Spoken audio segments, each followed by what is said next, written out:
Hello guys, this is your friend. We are back with a new fanfic. Which is what if Jubi Naruto got powerful harem with Kushina, Karin, Kurenai, Rarui, Samui, Mei, Narumi, Ino, Tamari, Yugito, Yugao, Anko Part 2. And if you enjoy this fanfic, then please press the like button and subscribe to my channel for more fanfic like this. And now let's start a new fanfic. Team 7 and Tazuna had already left Konoha and were heading towards Nami no Kuni. They walked down the dirt path which was flanked on both sides by trees. The group of 5 passed by a lone puddle. Really, what were they thinking when they came up with this plan? Those two demon brothers sure are stupid. No wonder they were only C-rank missing nin. Naruto thought as he stared at the puddle. Hey guys, I have to take a leak. Naruto yelled as he walked over to the puddle which held the two ninja. Right before Naruto got there, the two decided that it would be a good time to get out before a kid peed on them. Brat, I should to kill you for what you were going to do. Give us the old man, the one with one horn growled. Naruto recognized his as Gozu. They nuke nin readied his claw only to fall unconscious from a chop to the neck delivered by Naruto as the other Naruto disappeared in a plume of smoke. Gozu. The other one said, who Naruto remembered as Maizu, who had 2 horns on his forehead protector. The nuke nin launched his gauntlet at Naruto, who blocked the attack with his forearm which was covered in a mechanical armor. What the? That was all he managed to say before Kazumi knocked him out. What should we do with them? Sayuri asked her teammates, who looked at each other. We should tie them up and leave them for a group of Anbu to pick them up during their patrol. The silver-haired Kunoichi said before she turned to Tazuna, who was sweating bullets by now. Tazuna-san, can you please tell me why there were missing nin from Kiri trying to kill you? Kazumi asked the bridge builder. Tazuna sighed and decided that it would be for the best if he told them the truth. You see, the wave used to be a prosperous nation year back. We had trade and everyone was happy, but then Gato came to the wave and bought all ports. In an island nation like Nami no Kuni, if you control the ports, you control everything else. He acts as if he was our king. He sends his thugs and bandits out to rob us and even takes some of the girls in the village to become slaves for him, slaves. Tazuna said as his balled his fists and tears streaked down his cheeks. The 3 Kunoichi on the team looked enraged at the fact that Gato had turned several girls into slaves and in turn raped them. While this is clearly a B rank if not A rank mission, there is no way in hell I will let this stand. Kazumi growled out, with Sayuri and Narumi agreeing with her. Naruto smiled at this. He knew that this time he had the power to make sure that Haku and Zabuza lived this time. Good, then we have our true mission. Naruto said as he walked past everyone. Our mission is to liberate the wave. He said as he looked over his shoulder, giving the other 4 a confident smile. Tazuna smiled as tears of joy fell from his eyes. Thank you. Thank you very much. Tazuna cried. The group walked until they came to a river. The air was now thick with mist that blocked their view of the other side. The ferryman allowed them on his small boat as he took them to the other side. During this trip, the team saw the large bridge through the fog. Impressive, Narumi said as she appraised the bridge. Yep, that is my pride and joy. The hope of Nami no Kuni. Tazuna said with a proud smile. While the others were looking at he marvel of a bridge, Naruto was thinking about something else. We are almost to the spot where we ran into Zabuza-san and Haku-san. Thinking of Haku-san, I wonder if he is truly a girl this time around. The first time during the wave I thought he was a girl. I mean, what man wears a pink kimono? Naruto thought in his head. Hey Naru-kun, Sayuri said as she shook his shoulder. What do you think will happen? This is now a B rank mission and it's our first one out of the village. She asked. In all, she was excited and nervous at the same time. This was a chance to see how far she had gotten in her training to match her brother, Itachi. She still thinks Itachi is a guy. But there was the chance that she could die too. Naruto smirked. Don't worry, Sa-chan, if we run into anything I'll take care of it. Naruto said as he leaned back and closed his eyes. While he appeared calm on the outside, he was still nervous about trying to save Haku and Zabuza without looking like a traitor. He had worked on his powers for 2 months now with his shadow clone training and had gotten better controls on his Sharingan, could form most of the skeleton but no the muscle and skin on his Susanoo, and could now do Shinra Tensai every 10 seconds. He was able to recreate 2 techniques once but was keeping them a secret unless he needed to use them to protect his friends, though he had a feeling that this time the wave mission was going to be far more difficult than before. The group had finally arrived at the shore of Nami no Kuni and continued on foot. Eventually Narumi reacted to the same white rabbit that Naruto had reacted to in his own timeline. White fur. But it's summer, Kazumi thought to herself before she heard the sound of metal cutting air. Get down, she shouted to the group as she pulled Tazuna down to the forest floor while Naruto did the same for Narumi and Sayuri. A massive butcher knife with 2 cutouts in it flew above them into a nearby tree. Naruto recognized the blade as the Kubikiribocho. On the handle of the blade was Zabuza Momochi. Zabuza was a tall and noticeably muscular man with pale skin, short spiky black hair, brown eyes, and small eyebrows. He was wearing bandages like a mask over the bottom half of his face. He wore his forehead protector sideways on his head and was shirtless, with his chest only covered by a belt to which he attached his Kubikiribocho, wearing baggy pants with a striped pattern typical of Kurigakure and mimetic wrist warmers extending up to his elbows, with matching leg warmers. Well, if it isn't Kazumi of the Sharingan, Zabuza said to the silver-haired Kunoichi. The air was thick with killer intent from Zabuza. Both Narumi and Sayuri were panting and gasping for air. Kazumi was sweating a bit from the pressure while Naruto was completely unaffected, which was something Zabuza took notice of. And his little team of pretend ninja. You should learn not to underestimate your opponents, Zabuza-san, Naruto said to the former swordsman of the mist, who looked at Naruto like he was crazy. Or else you might just end up dead, he said. The moment the word dead left Naruto's mouth, Zabuza felt steel against his throat. He looked to his side to find Naruto standing next to him with a kunai. How the? Zabuza exclaimed in shock as he looked back at the Naruto standing next to his team. That Naruto then turned into a flock of crows that flew away. Man, I love doing that. No wonder why Itachi always started his battles like that. Naruto thought to himself in satisfaction that he had surprised the feared Zabuza Momochi. Naruto then jumped away from the Kiri Nuke Nin and stood next to his team once more. Well, kid, I'll give you that one. Maybe you aren't just a wannabe shinobi, the demon of the mist praised as he dislodged his blade from the tree he was standing on. Now the real battle begins. Haku, come out, I may need your help in this battle. Out of the trees another shinobi wearing a Kiri Hunter Nin mask jumped down. Haku's disguised as a Hunter Nin outfit consisted of the standard Kurigakure pinstriped outfit which stopped at Haku's knees. Over this Haku wore a green haori with white trimmings, and around the waist was a brown sash with a fringed trail wrapped around Haku's waist twice.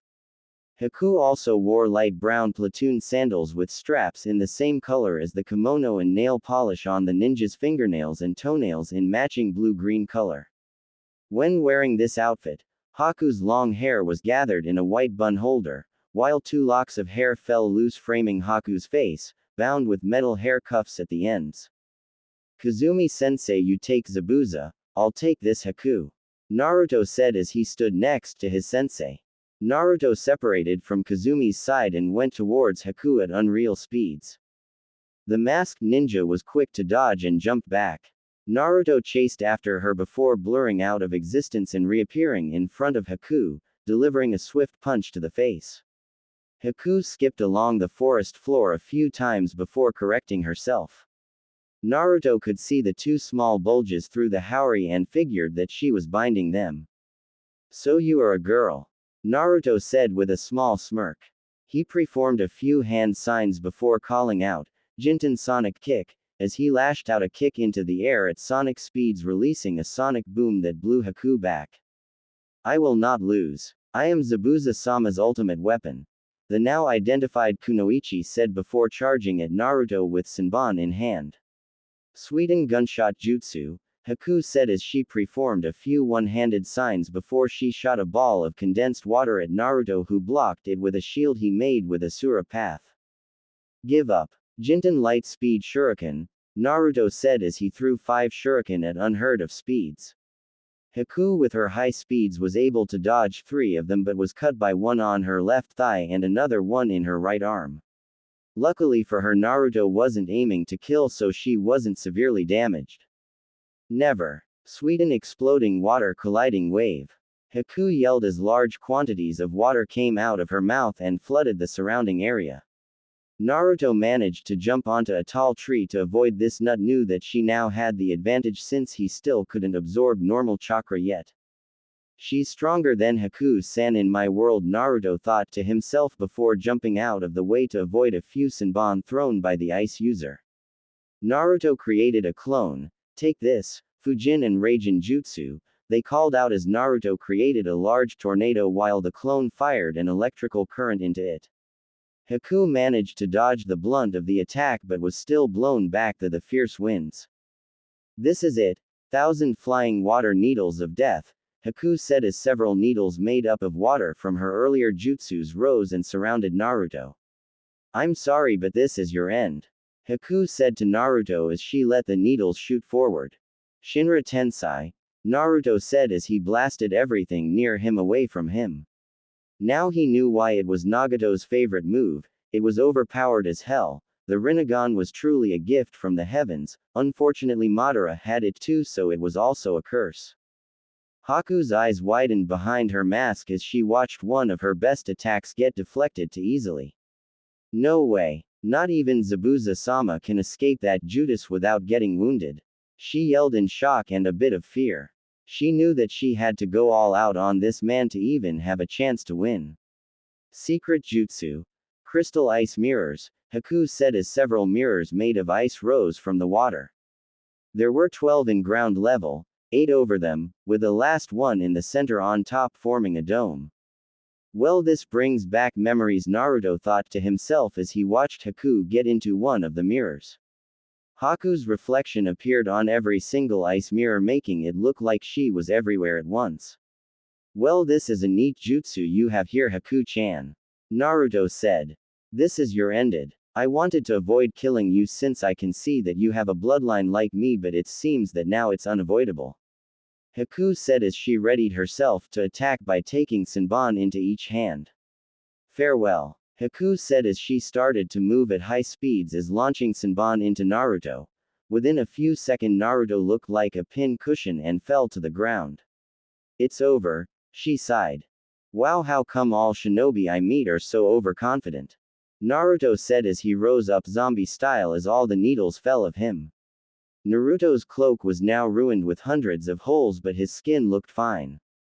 You are going to need more than that to pierce my skin, he said as he knocked on his arm, which made the sound of metal hitting metal, revealing that he once again had the Asura Path armor on. Gotta love the Asura Path, he thought to himself. Actually, maybe I'm overusing it a bit, he thought as he deactivated the path. How many Kekkei Genkais does this man have? He is able to move at unreal speed, control gravity, and create armor on his skin. Haku thought to herself as she tried to figure out a way to attack him. Hey Haku-chan, I'm not going to use my armor anymore, this is getting boring, Naruto called out. Boring? He thinks this is boring?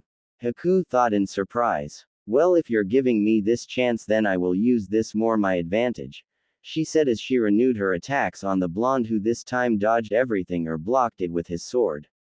Hold still, she grit her teeth as she tried to hit him to no success.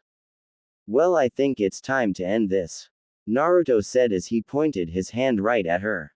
Haku would have been surprised, but by now she knew that this man had completely outclassed her. Bansho Tenon, Naruto said as he pulled her towards him until he had her by the neck. Goodbye Zabuza-sama, she thought as she fell into unconsciousness. With Haku out of the fight, the mirrors fell, letting Naruto out. Naruto, however, instead of killing her, he put her over his shoulder and walked back to his team, who had a tied up Zabuza and a knocked out Kazumi. Hey guys, how did your fight go?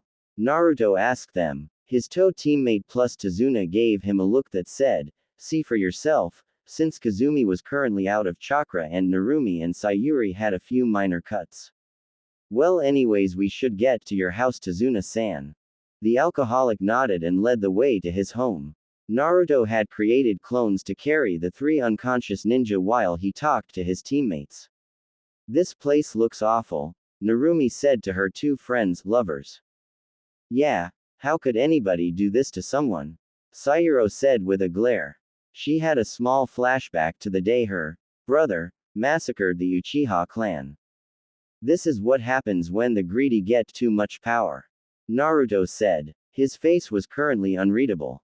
He made a mental note to have Danzo send his route to kill of any others high-ranking officials in Gato's company to make sure that no one ever took over Gato's place as a tyrant in Nami no Kuni. The team arrived at a 2-story house near the water. It actually stood on a platform over the water suspended by several wooden posts. Hey Tsunami, I'm home, Tazuna yelled as he knocked on the door. The door opened to show a beautiful woman with dark blue hair and black eyes. She wore a pink shirt with red around the collar and sleeves. "San, you're home," she exclaimed, happy that her father had returned safely. Gigi, a small boy with spiky black hair and dark eyes. He wore green overalls and a yellow shirt with a blue and white striped hat. Yeah, thanks to these ninja. I would be dead if they weren't here, Tazuna said with a deep laugh as he pointed to the ninja. Tsunami noticed the 3 unconscious ones and couldn't help but ask, are those 3 alright? Naruto was the one to answer since he was the now in charge. The silver-haired Kunoichi is our sensei Kazumi Hatake. The other 2 are attackers who we will interrogate once they awaken, Naruto said to the wave native. While she seemed a bit nervous about letting the enemy into their home, she trusted them since her father did. Alright, I'll prepare some rooms for you guys upstairs. I'll have one of the women and you can stay with Inari, my son. I'll give a separate room for your prisoners, she said to Naruto. Actually, I'll stay with the prisoners, Naruto said, much to the surprise of his teammates. Naru-kun, why would you stay with them? They might try to kill you, Narumi asked her lover. Naruto smiled back at her, a little too sweetly. Just trust me, Naru-chan, he said, sending shivers down everyone's back. Narumi quickly nodded and shuffled away. Later that night, Zabuza stirred as he finally awoke from their slumber. Where am I? He asked himself before he realized that he was still tied up. He looked and saw the still unconscious Haku. Looks like you lost Haku-chan, Zabuza said to himself. Yes, she did, he heard from a shadowed wall as 2 red-ringed eyes stared at him. I have a proposition to give you, Zabuza-san, the man said. Well, shit, Zabuza thought to himself. Yes, she did, he heard from a shadowed wall as 2 red-ringed eyes stared at him. I have a proposition to give you, Zabuza-san, the man said. Well, shit, Zabuza thought to himself. He was completely at the man's mercy at the moment. He didn't have his sword and his chakra was sealed. Who are you? The eyebrowless Nuke Nin asked the ring-eyed man. The man just chuckled. I guess I should introduce myself, shouldn't I? The man said as he walked out of shadows and into the moonlight. He started but was cut off by Zabuza. Minato Namikaze. The swordsman nearly screamed. The man just face faulted. No, I'm Naruto Namikaze. Why does everyone get me and him confused all the time? It's bad enough that it happens in Konoha, but now it happens outside of it as well. Naruto ranted in rage that even a former Anbu like Zabuza thought that he was his father. That's it, I'm changing my hairstyle. Maybe I'll copy the original Rakudo Sennin's hairstyle with the slicked back hair and in 2 horn-like spikes. Yeah, that will do, Naruto planned in his head. Zabuza blinked a few times. So you're not Minato Namikaze? He asked the now annoyed blonde who gave him a load. No. Okay, now what is this proposition you have? I'm useless now since I have no weapon or chakra, so tell me what you want. Naruto smiled. Oh, that's simple. I want information on Gato. I want to know where he lives, where he keeps his slaves, and where he keeps his money. Naruto listed as he looked at Zabuza in the eyes. Now what would I get from giving you this knowledge? Zabuza asked the blonde who glared at him. The tension was high in the room now. One wanted information while the other didn't want to give up the information. Now about you life, Naruto said as he leaked killer intent onto Zabuza, who started to sweat from the pressure. The blonde Jubi let out an amused chuckle. I'll give you the manpower to take Kiri. Naruto answered. How much manpower? Zabuza asked Naruto. 100 Anbu. Naruto said. Now that he had Danzo on his side, he also had the root Anbu as well. Root consisted of about 500 Anbu. All he had to do was convince the Hokage that giving aid to the rebels was a good idea. 100 able men. Zabuza questioned. How could one genin have the ability to call on so many ninja at a whim? No, it had to be a lie. There was no way that a brat, no matter who he looked like or who he was related to, had that much access to shinobis. Lies. Root. Naruto called out as 5 Anbu shunshined behind him. Naruto smirked. These are root Anbu. They were made to be perfect shinobi. While the way they were trained took away much of their potential since Danzo killed their emotions, they feel no remorse and have no fear of death. They are killing machines. Naruto said to Zabuza, who was now considering the blonde's deal. So if I agree, then you will assist me in becoming Mizukage? Zabuza asked Naruto just to make sure that he heard correctly. Correct, Zabuza-san. If you agree, I will tell the Hokage to send Root Anbu to help you. Naruto said as he dismissed the 5 Anbu. Naruto knew he had Zabuza in his palm. While he disliked saying humans like tools of war, he wouldn't let Haku and Zabuza dies once more. Zabuza sighed. Fine, I will tell you everything about Gato on one more condition. The demon of the mist said. Please take Haku-chan with you. He said as he looked down at the girl. I know I treat her like she's weapon, and for a while I believed that. But I recently started to think of her as more of daughter. While she has killed before, she is still too innocent to see war like that in Kiri. Zabuza explained to Naruto, who nodded. War was a horrible thing. Very well. I'll take Haku-chan with me. I'll protect her with my life. That is the promise of a lifetime. Naruto said with a gentle smile that was betrayed by his demonic red eyes. Oh, and I want to fight you once the war finishes. Naruto said before he left the room, leaving Zabuza to think. I think I just let the devil out on Gato. The demon thought to himself before he fell back asleep. 2 days later, Naruto was getting ready for his raid on Gato's mansion. He hadn't told his team since Root was involved, and it was top secret that was only known by the council, the Hokage, and himself.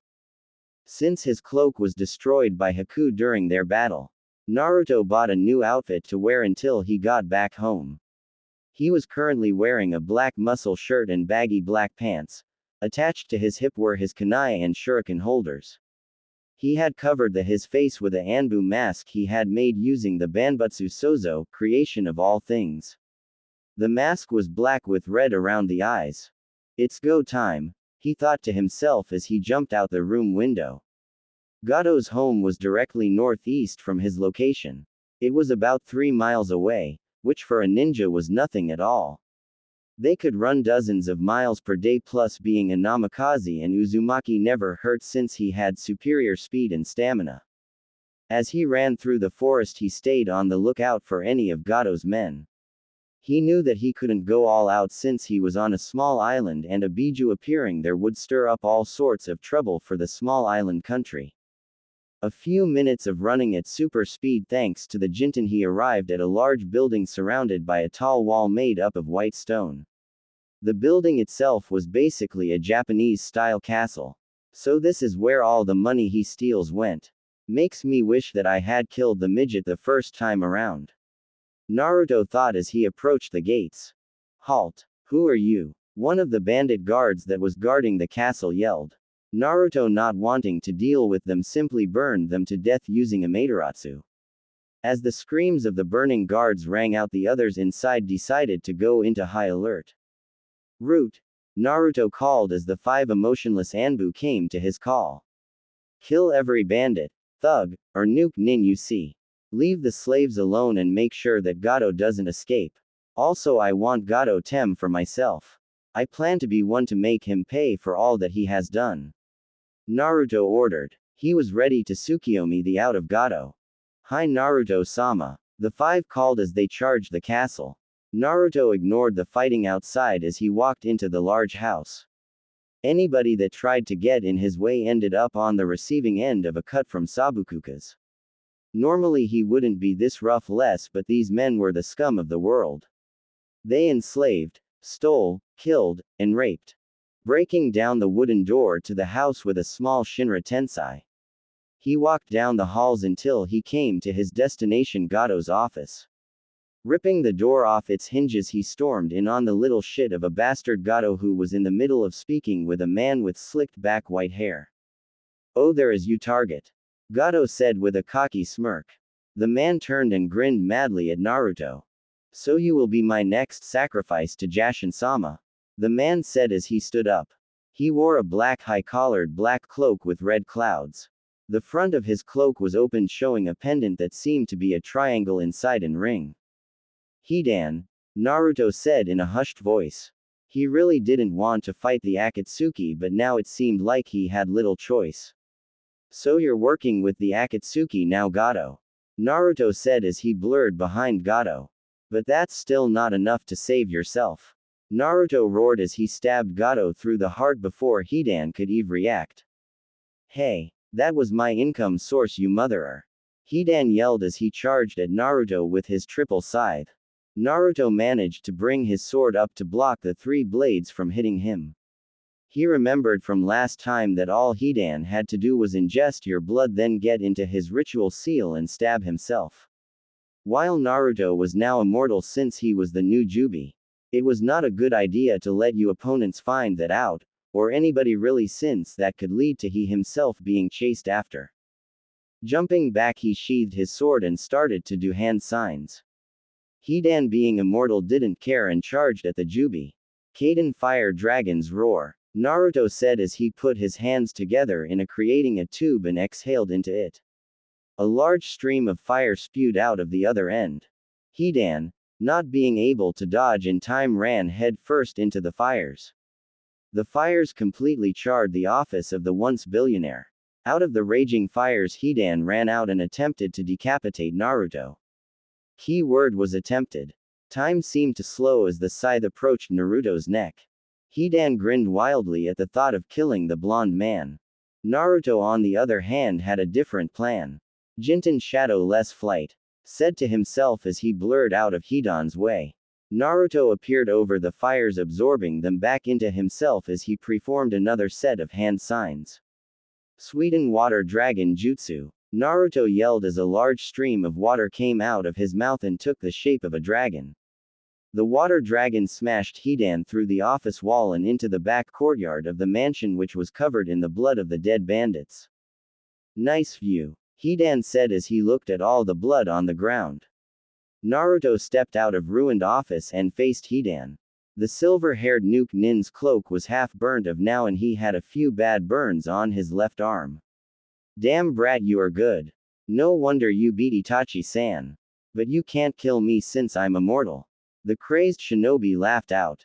I know that, Naruto said to the pink-eyed psychopath. The cult of Jashin is able to gain immortality by sacrificing human beings. Like you, I have met gods before. Naruto said as he flicked 3 shurikens at Hidan, who didn't even bother to dodge. So you too worship a god? The insane priest said as he picked of the shuriken stuck to his torso. Well, maybe you should consider joining the cult of Jashin. It's a great thing, you gain immortality and can do whatever that you want to do. If you do, I'll spare you, since Jashin-sama will be displeased if I killed such a strong potential follower. Hidan said as he preached his religion. Naruto's sweat dropped at this. Sorry, but immortality from Jashin is of no use to me.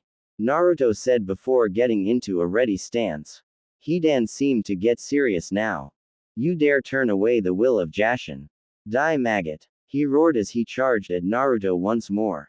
Naruto, seeing that the fight was not going to stop any time soon, charged as well. When Naruto got near, he tried to leg sweep Hidan only for the Akatsuki member to jump over him and try to stab him with the 3 blades of his scythe. Naruto managed to use Jinten to once again dodge the scythe and kicked Hidan in the back of the head. The silver-haired Nuke Nin bounced a few times of the ground before correcting himself. "Damn it, die, you son of a bitch!" he yelled as he threw the scythe at Naruto, who jumped over it. Hidan smirked as he pulled the wire attached to the scythe, making it turn back and cut Naruto in half.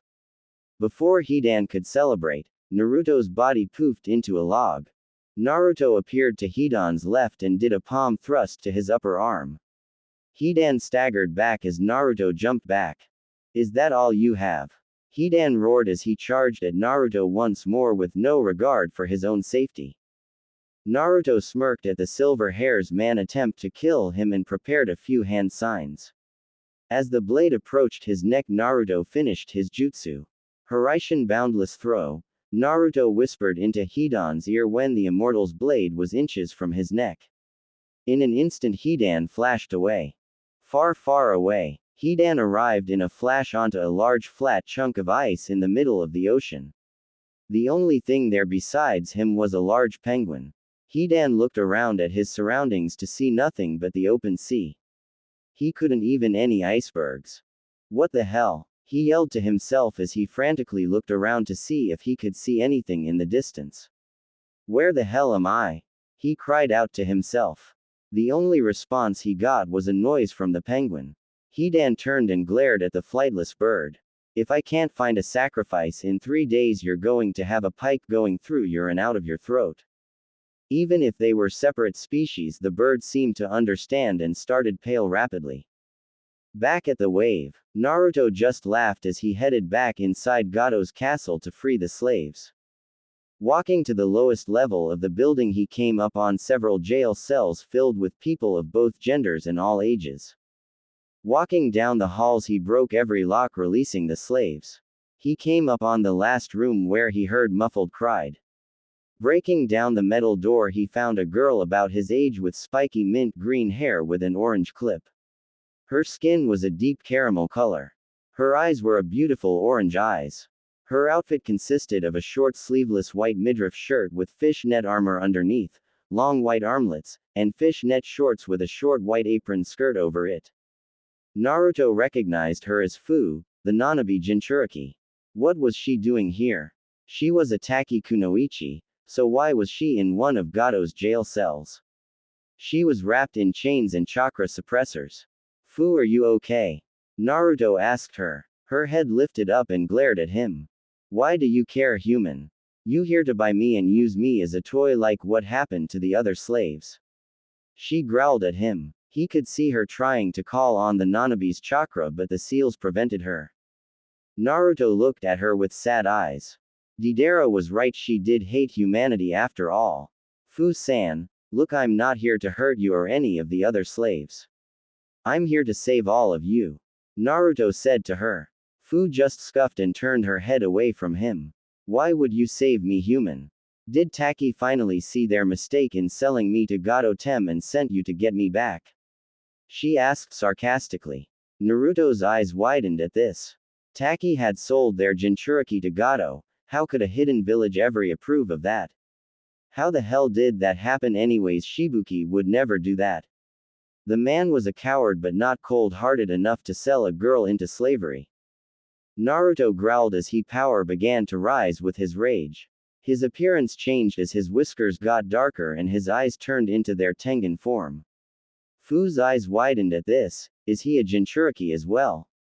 She asked herself as she saw the man show traits of a Biju.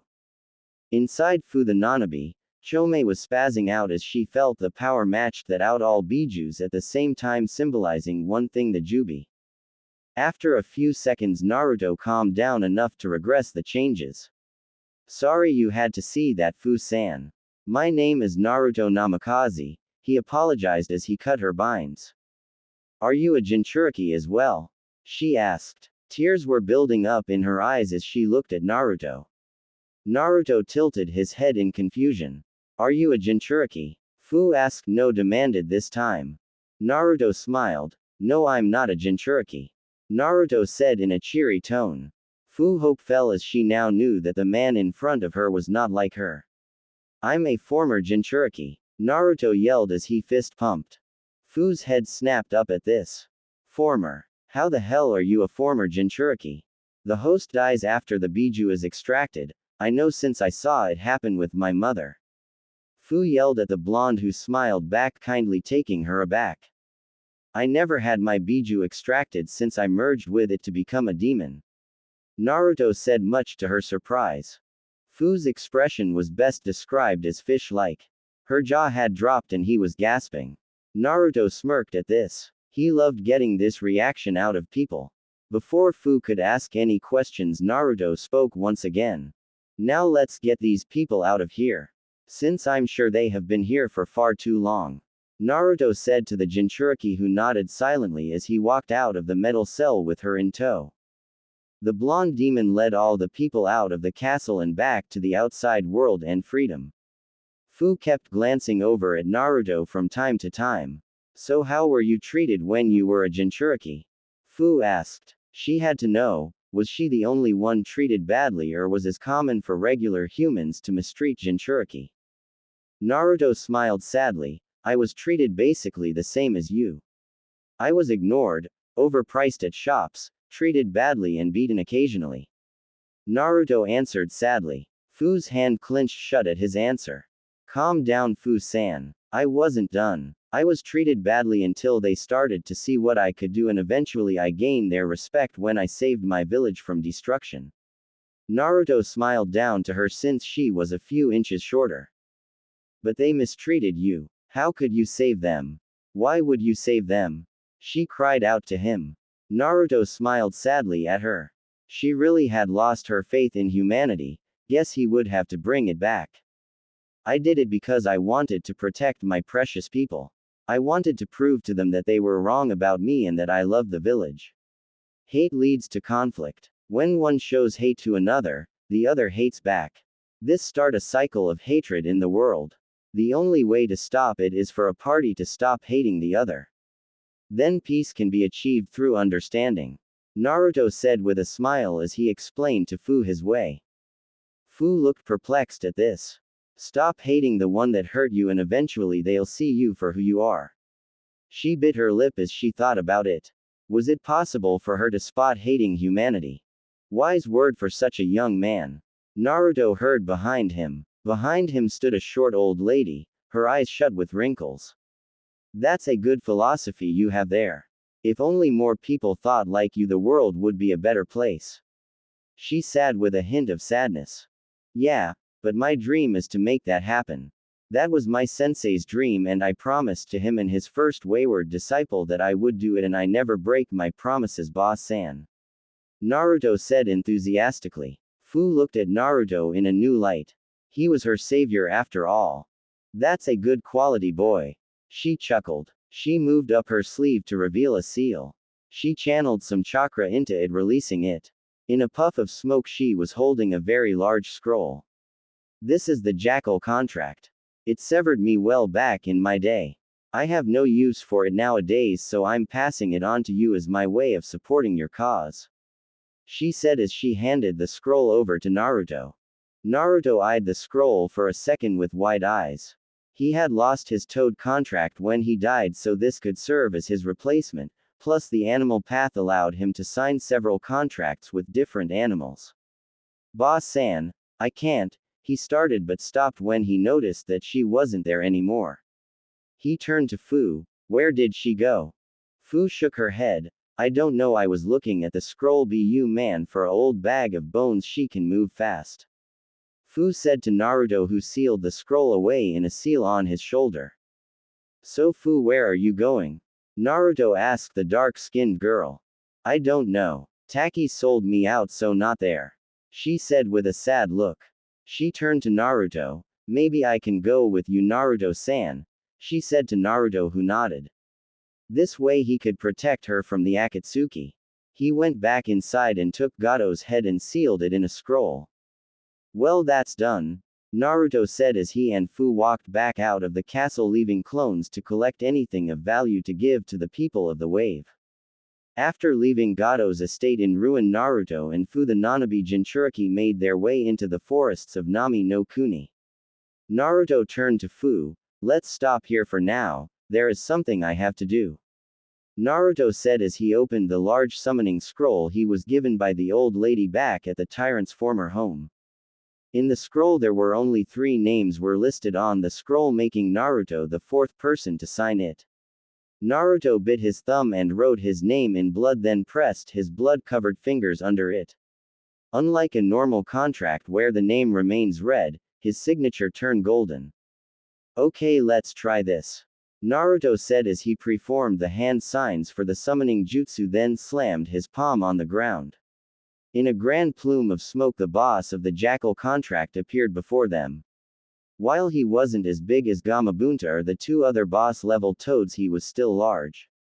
The Jackal boss was about 3 stories tall with smooth black fur running down its back with golden fur covering the rest of its body. Who dares summon the Jackal boss Jakaru? The large dog-like summon demanded before looking down at the 2 humans in front of him. I summoned you, Naruto said as he took a step towards the large summon. The Jackal boss lowered its head so that it was now face to snout with the blonde demon. The large canine seemed to be examining the blonde as his eyes scanned the blonde's body. You smell of Biju and have the same feel as one, only more natural, as if you were one with nature. The summon boss said to the blonde Jubi as it sniffed Naruto's scent. I see it now. You are the Jubi, aren't you, boy? Jakaru said to Naruto, who nodded. Naruto smiled up at the large animal. Yes, I am Naruto Namikaze, the Nadaime Jubi. Naruto said as he offered a hand to the Jakaru. The black-backed jackal moved one of its paws to shake Naruto's hand with one of his large claws. It is an honor to serve you, Jubi Dono. You may call on Out Clan whenever you wish. The Jackal clan specializes in tracking and scavenging. We are also fluent in fire and earth jutsu but prefer to stay out of combat. The boss of the Jackal contract stated to the demon lord, who nodded. Thank you, Jakaru-san. Oh, and call me Naruto, okay? Naruto said to the boss, who nodded.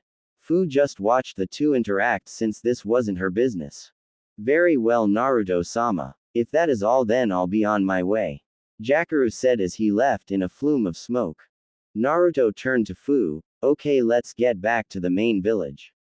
Naruto said as he placed a hand on Fu's shoulder and vanished into thin air, not noticing the slight red glow of a single Sharingan hidden in the shadows of the foliage. He may be a problem. The man said before he vanished into a swirl coming from his lone eye.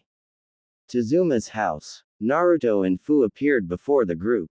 Kazumi was the first to react. Naruto-san, how did it go? Oldest Kunoichi asked the blonde. Naruto smirked and unsealed Gado's head and threw it on the table. The residents of the house gasped as they looked at the fear-stricken face of the man who had made their lives a living hell. He's dead, Tazuma said as tears gathered in his eyes at the sight of the man he hated dead. He's finally dead, he cried in cheer as he hugged his daughter. Inari looked at the head in shock. He had believed that Gado was invincible a few seconds before, but now here it was, proof that the great Gado had fallen at last. He looked up at Naruto, who was talking with his team. Heroes do exist, he thought with a teary smile. So were there any complications? The silver-haired Jonin asked as she stared at Fu.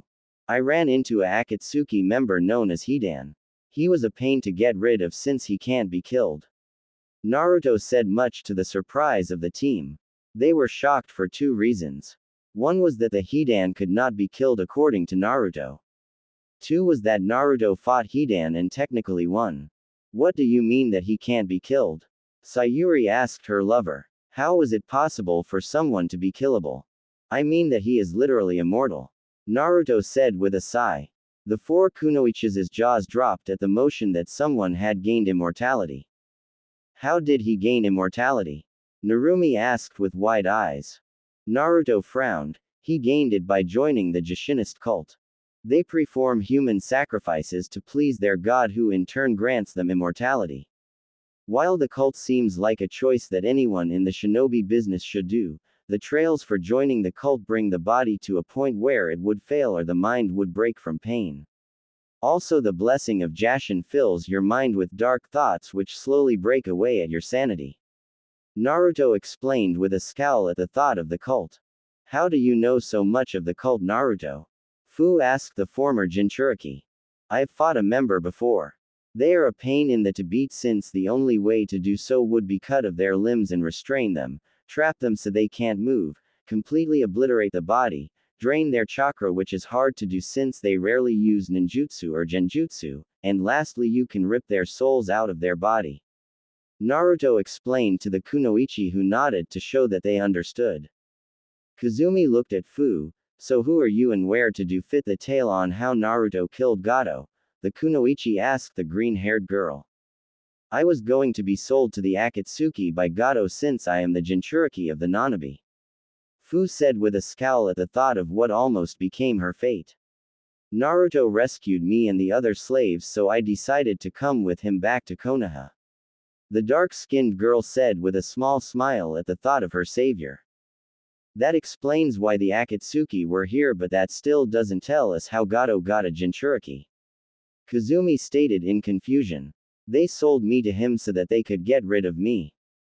The council back at Taki decided that I was too much of a risk, so one day I was attacked, bound with chains and seals, then shipped to Gatos. Fu told her story of betrayal. Narumi brought her into a hug.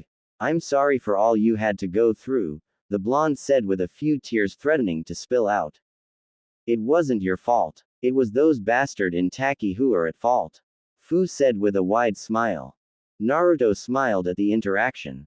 The blonde noticed Zabuza leaning against the wall at the other side of the room. Walking over to him, Naruto smiled. Well, it seems like your information was correct. Naruto said. Naruto pulled out a scroll. As promised. This scroll has the location where you and the Anbu will meet. It also has the password that you will need to know in order for them to follow you. Naruto said as he handed the scroll over to the swordsman. Root. Naruto called out as a Anbu appeared next to him in Shunshin. Naruto pulled out another scroll. Give this scroll to the Hokage. The root Anbu nodded and Shunshined to complete his mission. Wow, for a second I thought that you had been bluffing about having Anbu at your command.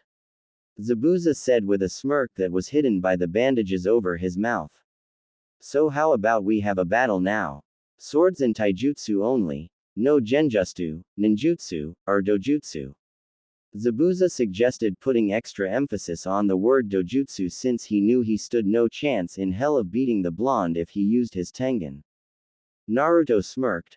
I believe that that's a great idea. Let's go outside, Naruto said as he led Zabuza out of the house. The others who had heard the challenge followed to see the fight. Both fighters faced each other as they got into their stances. Ready? Zabuza asked the blonde, who nodded. Haku, be the ref. Zabuza ordered his apprentice. The ice user nodded, stepping forward. Fight, she said as she threw her arms down. Zabuza wasted no time as he charged straight at Naruto, who brought his sword up to block the horizontal strike from the missing nin. Naruto disengaged as he jumped back before running at Zabuza in a zigzag pattern and delivering his cut from the right, which Zabuza blocked with his massive blade. Before Zabuza could retaliate, Naruto vanished from Zabuza's sight in a burst of speed. The Nuke Nin's honed battle instincts told him that he was in danger. The browless man turned in time to block another attack from Naruto. The two blades clashed with each other, sending sparks everywhere as the two grinned against each other. You're good. Zabuza laughed out in joy of finding someone who could give him a good sword fight.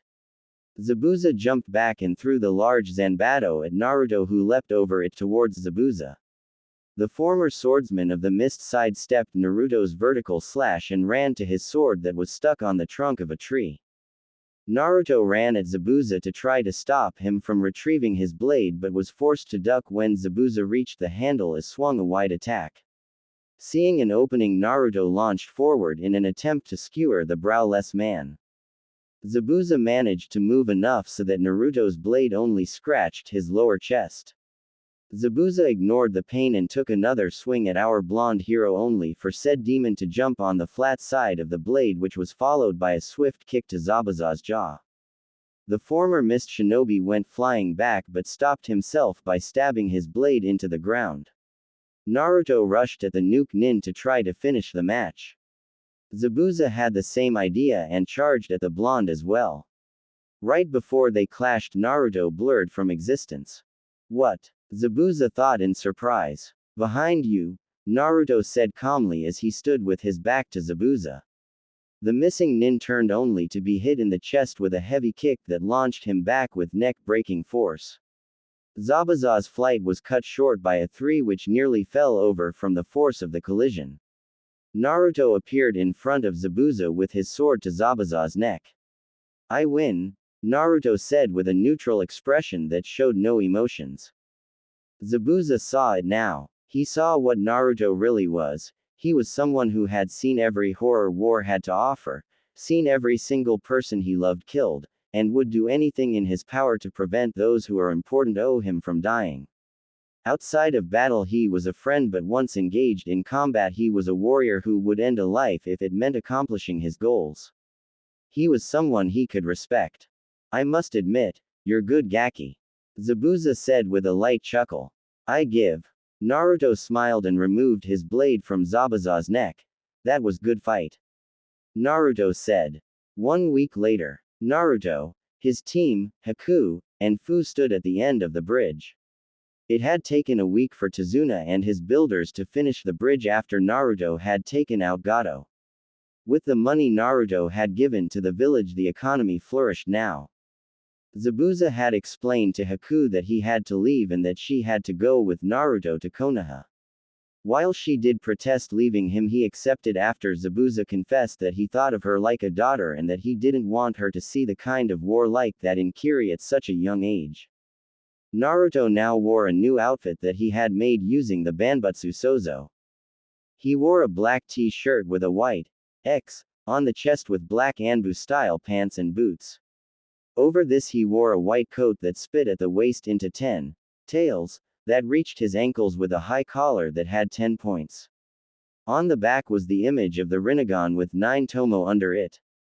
Around his neck a Magatama necklace with 6 red beads. He had to admit, these clothes felt more like they belonged than the ones that Kami gave him a few months ago. Zabuza, I received a notice yesterday that the route Anbu have been mobilized and will be there when you arrive at Umi no Kuni. Naruto said with a small smile, knowing that he was helping in ending the bloodline wars. Zabuza nodded. Thank you Naruto-sama. I hope to see you one day when I'm Mizukage, the browless man said. Please don't call me Naruto-sama, Naruto said as he scratched the back of his head. Zabuza laughed at this. I miss you Zabuza-sama, Haku said with a sad smile, knowing that she was parting ways with the man who raised her and saved her life back in Mizu no Kuni. HN. Just stay safe Haku-chan, and remember, if any boy in Konoha tries to touch you inappropriately without your permission, I give you the right to kill them. The man said with a smirk as he saw his daughter figure blush from what he was saying. Well, I believe that we should get going now, Kazumi said to her group as she started to walk away while reading her orange book. The group nodded and followed closely behind her. Naruto stayed a second and handed a Hiraishin kunai to Tazuna. If anyone ever tries to threaten your country like Gato did, don't be afraid to summon me, Naruto said before he left after his group. Hearing a bird's cry, Naruto looked up to see a Konoha messenger hawk circling over him. Whistling at it, the bird flew down towards Naruto, leaving a scroll for him. Opening it, he read the message from the Hokage. It was a message telling him that the Chunin exams would be in Konoha like he said that it would. This time I'll make sure that Orochimaru doesn't get his mark on his target, Naruto thought. Konoha. After Naruto and his team had arrived, Naruto and Kazumi had given the Hokage the mission report. Haku and Fu had been given temporary asylum in the village under the Namikaze household until further notice. After Kazumi left, the real conversation began. Rokudaime Dono, the war council has gathered. Hiruzen said as he motioned for Naruto to follow him through a fake wall on the side of the room. Within were 6 chairs around a large round table with a map of the elemental nations. Out of the 6 chairs 4 of them were filled. The 4 who were already there were Shikaku Nara. The next was the Anbu commander who was dressed in a white cloak and black trousers with bandages tied around his right leg, arm guards, gloves and black sandals. He also had brown, spiky, hair and wears a mask with a dog motif inclusive of pointer ears, detailed eyebrows and 3 thick stripes with 2 along either sides of his cheek and 1 on his forehead. Next was Danzo Shimura and lastly Jiraiya of the Sannin. Looks like we are all here. Hiruzen said. Naruto looked around. The group consisted of some of the top officers in Konoha, the Anbu commander, the main strategist, the most powerful Sannin, the leader of Root Anbu, the current Hokage and himself the Rokudaime Hokage. Everyone in the room was one of the few people who knew that he was from a dimension. So how are we going to handle the invasion? The Anbu commandeer asked the other 5 in the room. Hiruzen looked over at Naruto. Rokudaime Dono, how was the invasion in your world before? The Hokage asked the demon lord. Naruto closed his eyes as he remembered that day. The attack was completely unexpected. The village was not ready for the strike which resulted in a large number of casualties. Orochimaru's plan was to let the Ikebe Jinchuriki rampage within the village while several 3-head snakes are summoned away from the village which broke through the walls of the village. In the Chunin exam stadium, Kabuto Yakushi place a genjutsu over the civilian while several Oto and Suna shinobi dresses like civilians attacked. Orochimaru would then attack the Sandaime while his elite guard create a barrio trapping the 2 inside. He would then use the Edo Tensei to revive the Shadaime and Nadaime to help him. Naruto explained the event that happened on the day that he lost his Jiji. I think I got an idea. Shikaku said to himself as he started to think of a counter against the plan. I propose that we alert the Anbu about the invasion and the experienced Jonin. We will announce the plan to the Chunin and lower-ranking Jonin over headsets right before the invasion since the biggest chance that a spy would be a Chunin or Genin, the Nara clan head. What about the summons? Danzo asked. I say that the remains of your route strike the groups in charge of the summons. Jiraiya-sama should use his summons to guard the village gate and make sure that they don't get more ninja into the village. Namikaze-sama will take care of the Jinchuriki then go and assist the Sandaime in battle with Orochimaru. The Nara leader explained to the rest who nodded at the plan. Very we'll go with your plan Shikaku. This council meeting is over we shall meet once more after the second exam. Hiruzen said to the others who left in Shunshin or Hiruzen in Naruto's case. Okay, I have done some thinking and have decided since I'm such a nice guy and several people have been asking plus her chest is huge. I'll throw you guys a bone and set up a poll for Hinata to be with Naruto. But know this, the poll is finale so if you really want her or not going vote. Other than her there will be no more women in his harem since it already is massive. Oh, and her personality will not be the shy girl you guys know but more like an alternate Hinata from that Road to Ninja. And don't any of you even dare say that I'm bending over for my fans, I'm just giving back to the readers.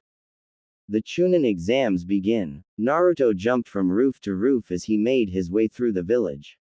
In 2 days was the start of the Chunin exams and his team was in it. Hearing yelling he came to the familiar sight, Kankuro picking on Konohamaru. Really? This again? Naruto thought as he jumped down from the roofs behind the Suna shinobi. You know that picking of the Hokage's grandson could lead to problem between our villages. Naruto whispered into the cat man's ear. The Suna ninja quickly paled as he dropped the kid. Tamari on the other hand, couldn't help but blush. He's hot. The blonde thought as a faint blush dusted her cheeks. Good. Now can you please tell me what this boy did that you a shinobi would have to threaten him? Naruto asked with an overly sweat smile as he leaked a bit of killer intent that caused a red head watching from the trees to blush at the bloodlust. I'm sorry sir, it was a misunderstanding. Kankuro said, raising his hands in defense from the blonde who smirked at the puppet user's reaction. Naruto smiled in satisfaction, turning to Temari. Nice to meet you, beautiful. May I know your name? He said to the fan user, causing her entire face to go red. Temari, she said as she looked at the ground. The girl in tree glared down at the blonde Kunoichi, who had gained the attention of the blonde man. Nice to meet you, Temari-chan.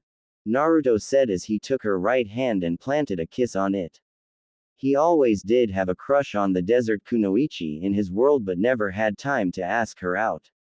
Turning to one of the trees near the road, you can come out, you know. Naruto said. In a swirl of sand, a red-haired beauty appeared before the three shinobi. She had dark red hair that reached her mid-back and parted on the left, leaving the kanji for love exposed on her forehead with a bang framing her left side. Like Gaara, she had back lining around her eyes. Her emotionless emerald green, which held a radiant beauty behind them, buried behind all the pain she had lived through. She wore a black full-body suit with t-shirt-like sleeves, 3/4 length legs, and an open neck. With this, she wore a pink cloth over his right shoulder and the left side of her hips, and a wide leather band system over the left shoulder and right side of her hips. With this leather band, she carried around her gourd that contains her sand. She also wrapped her black forehead protector over the band. However, what really got Naruto's eyes were her perky D-cups. Damn your Jiraiya, Naruto thought. Kankuro, I thought I told you to not cause any commotion. The female Gaara said with a bit of killer intent and bloodlust. The puppet user tried to defend himself but only earned another blast of Ki from the red-haired Jinchuriki silenced him. Quite, or I'll kill you, she said in a dark tone. Turning to Naruto, a nearly unnoticeable pink dusted her cheeks. I apologize for my brother's foolish actions. Naruto waved it off. It's okay. But may I know your name? Naruto said with a kind smile which caused both the female Gaara and Temari to blush a bit darker. It's Gaia, she said in a neutral tone that betrayed no emotion. Naruto grinned. I'm Naruto Namikaze, current head of the Namikaze clan and genin of Konoha. Naruto said to the shock of the three sand shinobi in front of him. Naruto mentally smirked at their reaction. At least they didn't mistake me as my father. Naruto thought with a mental sigh of relief. Gaia bowed lightly. Nice to meet you, Namikaze-san. While she wasn't one for formalities to someone she didn't know, she knew that the blonde must have some political sway if he was a clan head. Naruto's sweat dropped at this. Please, Naruto is fine. Calling me that makes me feel old. Naruto said with a smile. He discreetly placed a hand on his sword and formed the connection to Gaara in the afterlife. Yo Gaara, are you there? Naruto asked but made sure to block out any chance that Gaia had of entering the conversation since he didn't need an unknown know his secret. Yes, I am Naruto. What is it? Gaara asked the blonde. He could almost feel the former Hokage's grin. I finally found your counterpart and I have to say, dude, she is hot. Naruto responded with a smirk as Gaara's irritation flowed from the sword. I thought I told you to never mind, you wouldn't listen anyways. Gaara said as he rubbed the bridge of his nose back in heaven. Just take care of her. Gaara said as he cut the connection to avoid any further headache. We'll be leaving now, Gaia said as she motioned for her siblings to follow her. He was cute, she thought to herself, but hesitated a bit when the foreign word came to mind. Please, he'll just betray you like everyone else will. Remember that you can only trust your mother. Shukaku said to her from her mind as he tried to devour as much of her sanity he could through the broken seal that placed on the girl. He could feel the power that the boy held and didn't want to give the blonde the chance to suppress him. Yes, mother. Gaia though back to the Biju who laughed like a maniac from her mind as he tried to crush all hope she had about finding someone who could understand her. Good. Now get me some more blood. Mother demands. Shukaku said with a dark crackle. Before Gaia could respond, Naruto called out to her, hey, want to hang out a bit tomorrow? I would love to get to know someone from a different village. Naruto said with a large grin. He would help her out as much as he can so that she doesn't go on a rampage like Gaara did all those years ago. Don't, child. He'll just betray you just like that traitorous uncle did. Shukaku roared as he desperately tried to convince her of rejecting the hand of friendship offered to her by bringing up one of the most painful moments of her life. No, Gaia said coldly as she walked away from the blonde who frowned at the response. He knew he would have to do something about that dog Shukaku who was manipulating her from the inside.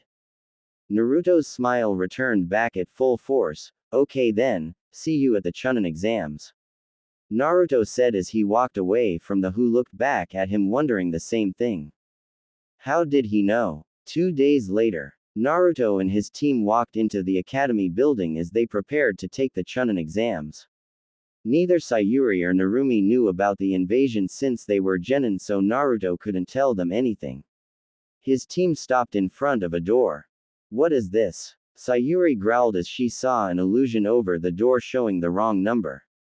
Drop the ill. She was cut off by Naruto, who covered her mouth. Be quiet, Sa-chan, it was put there to weed out the weak and foolish, Naruto whispered as he pushed her along. Stop right there, you three. We have taken the exams over 10 times and still failed. What makes you think that academy fresh genin like you can? One of the two who stood in front of the door said, letting out a spike of ki to let them know just who he was. Are you saying that the Namikaze head, Kyuubi Jinchuriki, and the last loyal Uchiha aren't really? Naruto said as his Tengen flashed for a split second. Both guards paled as they realized just who they had insulted. Both quickly ran away, pushing a few genin out of the way as they ran. I challenge you to a spar.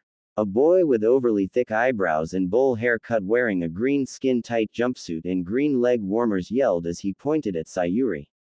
Behind him both his teammates looked embarrassed. No, Naruto said in a firm tone. Who are you? Sayuri asked. I'm Konoha's beautiful green wild beast, Rock Lee. He said as he did a nice guy pose. Now I demand a spar from you, Sayuri-chan, he said as he pointed at the Uchiha once again.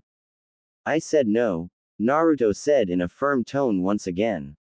In his world Sasuke had lost badly and contributed to him turning to the path of evil. Oh, you're Yondaime-sama, Rock Lee said as he realized who he was talking to. Naruto face faulted before glaring at the green-wearing genin. I am not Minato Namikaze. I am Naruto Namikaze. Naruto yelled at the boy who took a step back at the large amount of ki to him that exploded from the blonde.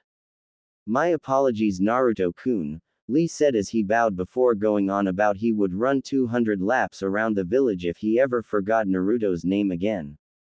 Whatever, Naruto said as he and his team entered the exam room. The room was filled with Chunin hopefuls who upon seeing Naruto and his team decided to try to intimidate them with their ki, which Naruto thought was pathetic. This however was put to an end when one of the shinobi from I was yelled out something that really pissed Naruto off. It's the Yondaime Hokage. The shinobi yelled out, which launched the whole room into an uproar of chuas. Really? An entire room of genin think that I'm my father? Naruto thought as he released a bit of his killer intent, which caused everyone in the room to pale. I am not Minato Namikaze, Naruto said through gritted teeth. Seeing the state of everyone in the room caused Naruto to sweat drop. This is going to be easy, Naruto said as he and his team followed by Team 9 walked into the room.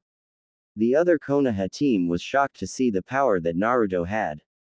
To be able to bring down a room of ninja even if they were genin was an achievement considering he was also a genin. Naru-kun, Naruto heard from behind as Ino ran and jumped into his arms. Naruto had decided to take her as one of his official girl-friends after the mission to Nami no Kuni. Ino quickly claimed his lips, leading into a quick makeout session. He's not all yours, you know, Inuko's voice said from the door as she and her team entered the room. Behind her was Shino and Hinata. Now one would expect that Hinata would still be the shy but kind girl she was always, right? Wrong. In this world she was a significantly colder and much more confident Hyuga like most of her family. He had found that without someone to look up to as a role model she ended up breaking down. Quite much. Hinata said as she walked past her teammates and up to Narumi.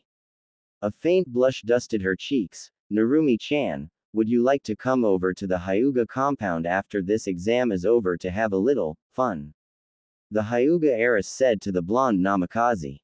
Hinata-san, I already told you that I'm in a relationship already and I don't play for that team. Narumi cried out. The Hyuga heiress had been trying to get her to agree to go out with her since the academy, but she had told her time and time again that she was in love with someone else.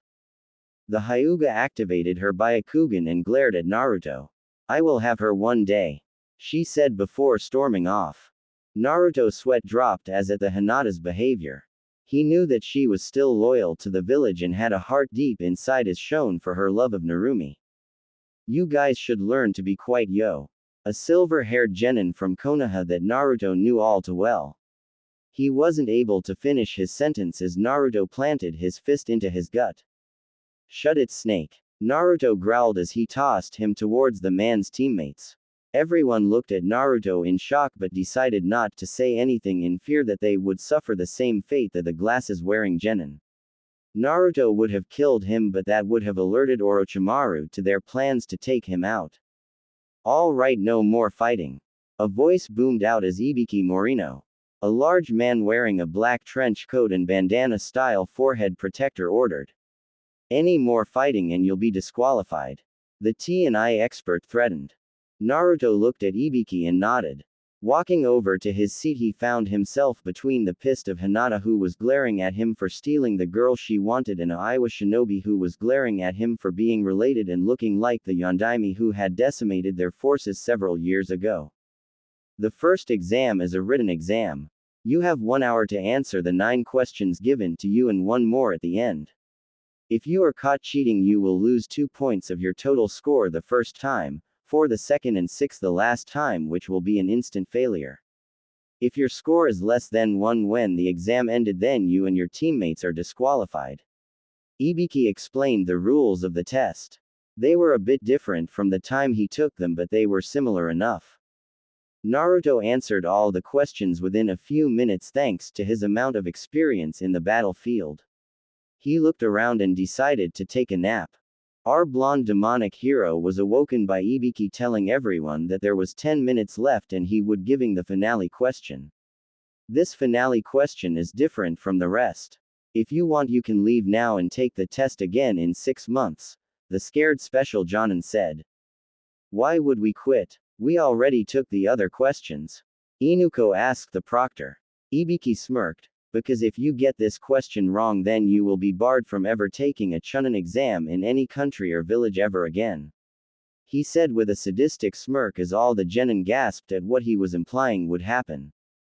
But that's not fair. Tamari protested. There are people here who have taken the exams several times before and they never had to do this stupid question. Well, your group was unfortunate enough to get me as the proctor, so I make the rules.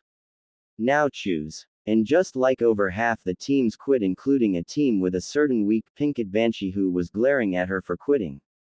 Unlike last time, Naruto didn't yell out that it was bullshit since he didn't have to worry about Sakura quitting. After most of the teams left, leaving only about 23 teams left. Well then, all of you who remained, you pass. Ibiki said with a smirk at all the shocked faces he was receiving from the remaining genin. In the shinobi world, you sometimes have to make hard decisions. In the field, bad information could lead your team to their doom.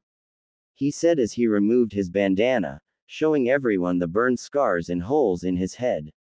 He put back on the bandana and was about to continue when he was interrupted by something sewing through the window. In front of the room now was what had just broken the window with a large banner behind her. The banner read, "The Y single, second exam proctor Anko Mitarashi." The woman known as Anko had light brown, pupil-less eyes and violet hair which is styled in a short, spiky, fan ponytail. She wore a tan overcoat with a purple inseam, which had a pocket on both sides, and complete with a fitted mesh bodysuit that stretches from her neck down to her thighs. She wore a dark orange mini skirt, as well as a forehead protector, a small pendant that looks like a snake fang on a thick cord rather than a chain to prevent it from being easily torn off in combat, a wristwatch, and pale gray shin guards. She also wore a dark blue belt around her waist that connects to her skirt that has an appendage-like sash. Come on brats, I'm the second proctor Anko Mitarashi. Now let's get going, she said before seeing Naruto. Smirking, she sunshined over to him and wrapped her arms around his neck from behind. Oh Naruto-kun, you're in the exams, she whispered into his ear. The two had a weird relationship. She would try to seduce him while he would do the same, yet they weren't an official couple yet. Naruto smiled. He had always found Anko's sadistic yet playful personality was always something that made a good day into a great day for him. Yes, I am Anko-chan, maybe after this I could take you to dinner. Naruto asked with a charming smile. Oh, you want to take little ol' me to dinner, huh? We'll see, she said before shining back in front of the room. Anko, you're early again, Ibiki said as he pushed his way through the banner. Anko looked extremely embarrassed. Who cares? She said as she turned to the large group. Meet me in the Forest of Death in 10 minuets, you're out. She said before she jumped out another window, which caused Ibiki to sigh once again. Forest of Death. Naruto and his team stood at one of the gates to the dangerous training ground. After the first exam, everyone who passed was lead on a wild goose chance after Anko until they arrived at the Forest of Death. Once they got there, Anko explained the rules of the second exam. Half of the genin that passed the first exam would get an Earth Scroll while the other half would get a Heaven Scroll. The teams would then be released into the Forest of Death, which was full of dangerous animals and plants that could kill a chunin if not careful. His team had gotten an Earth Scroll and were a few minutes from entering the forest. The blonde Jubi turned to his teammates. Be careful out there, he said as he handed a Hiraishin kunai to each of them. If you two get into any danger, don't hesitate to summon me, Naruto said before the doors opened. He wasn't allowed to tell them about Orochimaru since it could compromise the plan to counter the invasion, and he couldn't risk Orochimaru learning about the plan. It'll be alright, Naru-kun, both me and Sayuri-chan are at least high chunin level. Narumi reassured him that they would be fine, but Naruto knew that a chunin stood no chance against Orochimaru. Yeah, Naru-kun, everyone knows we are the best genin team in the village, Sayuri said with no small amount of pride in her voice as the doors opened. The team ran into the forest and took to the trees to quicken their pace. Don't get overconfident, Naruto said. After a few hours of traveling, they ran into a group of rain ninja who they quickly disposed of. Unfortunately, they had the wrong scroll and they had to continue to search for another team. By the end of the first day, they were about a third of the way to the tower but had no scroll. They could have made it to the tower by now if they didn't have to get the scroll. Out of the 3 teams they faced so far today, they all had Earth Scrolls. Naruto cursed his luck since there was a higher chance now that they would run into Orochimaru in the forest. Time skip, morning. Naruto woke up early with the sound of a scream. What the hell? Naruto thought as he went searching for the source of the scream. He tracked it down to a red-haired girl with glasses who was about to be mauled by a massive bear. Isn't that Karin from Sasuke Tem's group? Naruto asked himself before he acted. He jumped in front of the bear and held out his hand. Shinra Tensei, he exclaimed as the bear was blasted back. Naruto turned to the red-haired girl who scrabbled to get her glasses on. Once on, she got a clear look of Naruto and his chakra. It felt so warm to her yet wild like a lion. Just the feel of the chakra made her blush. He could see that her teammates had been killed by the bear if the blood on the claws and teeth gave anything away. Are you okay? Naruto asked as he took a knee next to her. Karin nodded slowly as she tried to control her blush. Why yes, she said, but stumbled forward onto Naruto. Her blush intensified 100-fold as she felt his muscles under his shirt. I sprained my ankle, she said softly. Naruto realized that this was a drastically different Karin than in his world. She hadn't been corrupted by Orochimaru yet. I'll make sure you get to the tower safe, he said as he summoned 3 clones, a horse-sized jackal. The blonde Biju placed the red head on the canine. When you get to the tower, give them this, he said as he handed her a scroll. This scroll puts you under the protection of my clan, he said. Thank you, she said before the jackal started to move out with the clones around it. Shadow clone jutsu, Naruto said as he made several clones and sent them into the forest. Naruto motioned for his team to stop suddenly. Below them was a group of Iwa shinobi. Watch, Naruto said with a small smirk before he vanished in a blur. On the ground below them the Iwa team was talking. We should go after the Namikaze group, the leader said. He and the rest of his team wore the typical Iwa shinobi outfit. But Onoki-sama said that we were not to target Minato Namikaze's family for revenge. One of the other two said with a bit of fear in his voice since he had felt Naruto's ki in the first exam and he didn't want to feel that power again.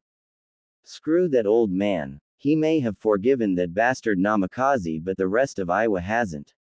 He wasn't someone who lost a loved one to the bastard during the war. The last one said in an angry tone. Exactly. If we kill them, then we'll be heroes in the village.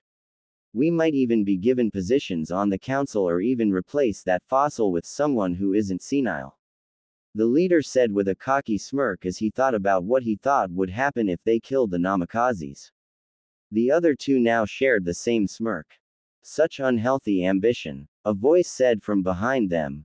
They turned to see Naruto Namikaze leaning against a tree. Well, look who's here. With your death we'll be legends, the leader said as he charged at the blonde who smirked. Know your place, mortal, Naruto said with a dark grin. Jinten missile punch, Naruto said before delivering a high-speed punch to the leader's chest. The punch was so powerful that it ripped through his clothing and turned the Iwa shinobi's ribcage to dust. The shinobi went flying back from the force, only stopping when he collided with a large tree which nearly fell over from the force.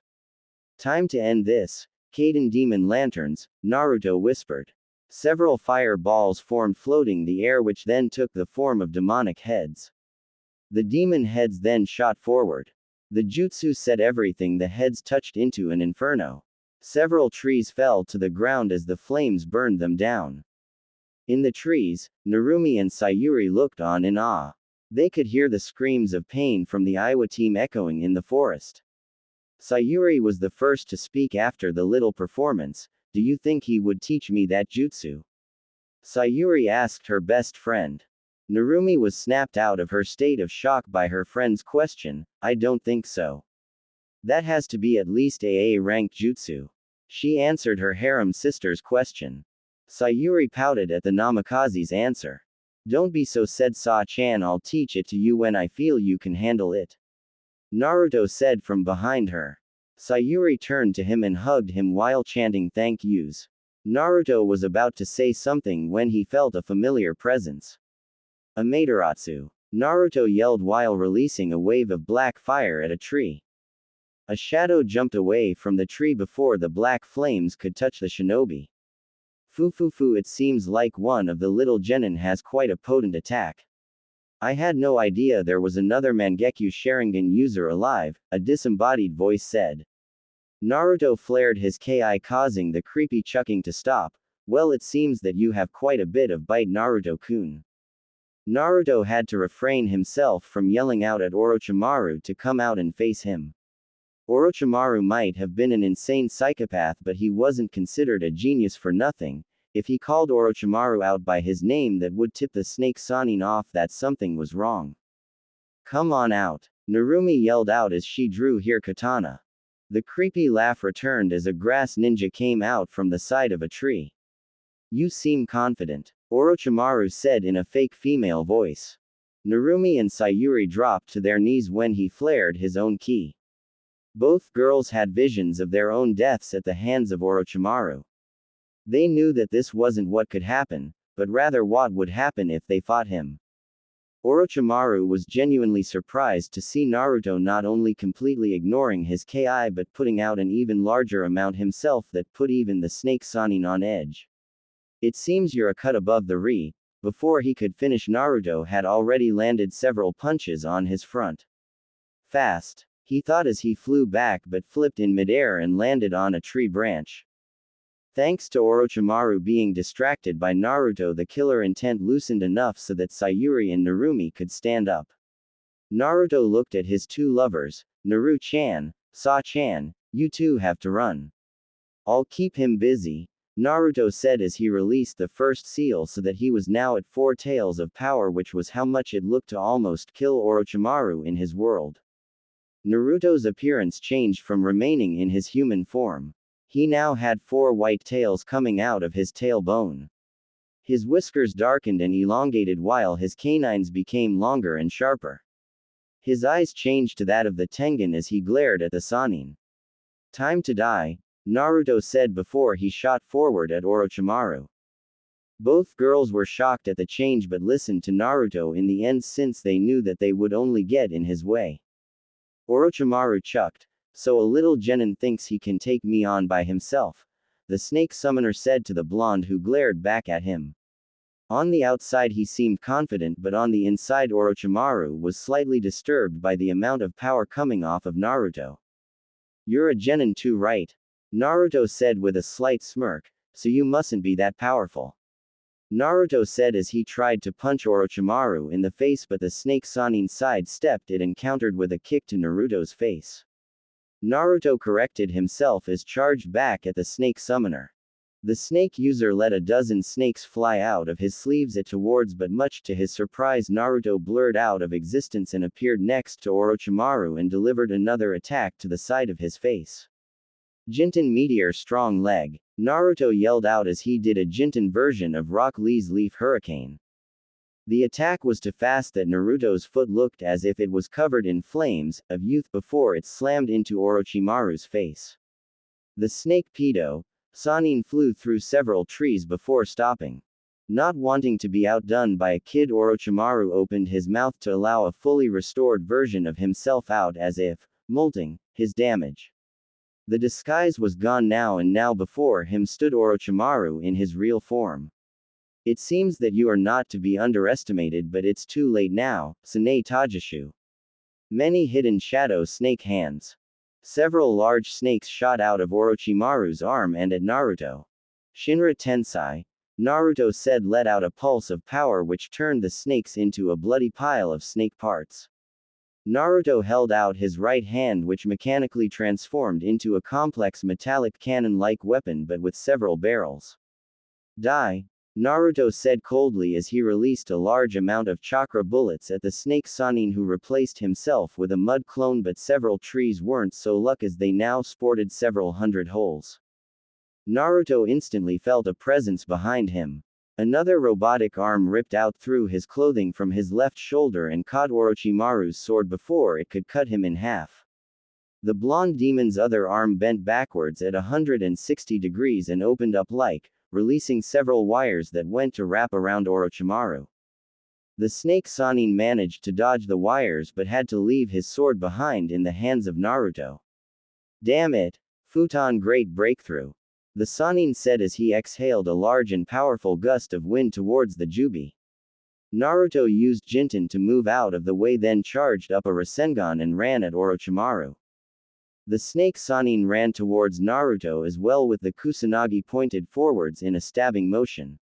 The second before they clashed, Naruto vanished without a trace. Orochimaru felt a strong pain in his back as Naruto pushed his demonic Rasengan into his spine. Not wanting to be impaired from spinal damage, he regurgitated a fresh version of himself. Naruto growled at the Sannin, who had once again escaped his death. That's it. No more playing around, Naruto roared out as he made 2 shadow clones. The 3 Narutos started to form a Rasengan, only this one was bluish-white and had 4 long curved blades. Naruto raised his hand up high with the S rank just up into the air. Futon Rasenshuriken, Naruto said before throwing the powerful attack. Orochimaru tried to dodge the attack, but Naruto manipulated the attack into him. The Rasenshuriken hit Orochimaru and took him far into the air before it expanded. The expanded form of the jutsu was almost as big as the forest itself. All over the village, everyone looked at the white sphere in the sky in both awe and fear. Inside the attack, Orochimaru felt each and every microscopic blade of wind cutting his chakra network and muscle cells. Once the attack ended, the snake Sanin's body fell from the sky and landed in front of Naruto unceremoniously. "This is the end, Orochimaru," Naruto said as he drew a kunai. "Fu, you fool, all I was doing was distracting you," Orochimaru laughed weakly. "What?" Naruto shouted in shock. Orochimaru smirked weakly as he started to decompose at a rapid rate. "What you were fighting was a type of clone called a blood clone. An almost perfect replica of the original with equal amount of chakra and strength. By now both your little girlfriends have my curse marks." He laughed out before completely decomposing away. Naruto didn't even think about it as her eye shined to Sayuri's location. Naruto appeared next to the female Uchiha who was rolling in pain as she clutched the side of her neck. "Shit!" Naruto yelled as he ran towards the girl. "Fuinjutsu Heavenly Sealing," Naruto said as he placed his palm over her curse seal. Removing it revealed that there was now a ring around it with 10 triangles pointing outward. Sayuri opened her eyes and looked at the Naruto. To her his image looked blurred, but she knew it was him. "Naru-kun, Narumi-chan is fighting that monster," she said before losing consciousness. Naruto created a shadow clone and her eye shined to the kunai he had given Narumi before they entered the Forest of Death. Naruto appeared a few meters from Narumi who was currently on her knees, Orochimaru nearing to cut her in two. "No," Naruto thought as he shot forward pushing Narumi out of the way. Narumi looked up at Naruto. "You okay, Naru-chan?" Naruto asked her. Narumi stared at him wide-eyed, she was lightly trembling now. "NN na Naru-kun," she stuttered. "Yeah?" Naruto asked. "You arm," she shouted out as she saw that her lover only had one arm now. Well people, what did you think? Leave your thoughts as the reviews. Also vote on the goddamn poll people, this is apparently a really big deal for people. And before all you people start saying that I made Naruto a idiot for making a mistake that allowed Orochimaru to have a shot at giving Sayuri the curse mark, let me put it this way. You are fighting something that is basically a perfect copy of Orochimaru. It's like when Naruto fought Neji. Neji, even with the Byakugan, couldn't tell the differences between the shadow clones. Blood clones are basically more powerful and sturdier versions of shadow clones. So please don't tell me that I make Naruto make a stupid mistake because there was no way of him knowing what Orochimaru had planned.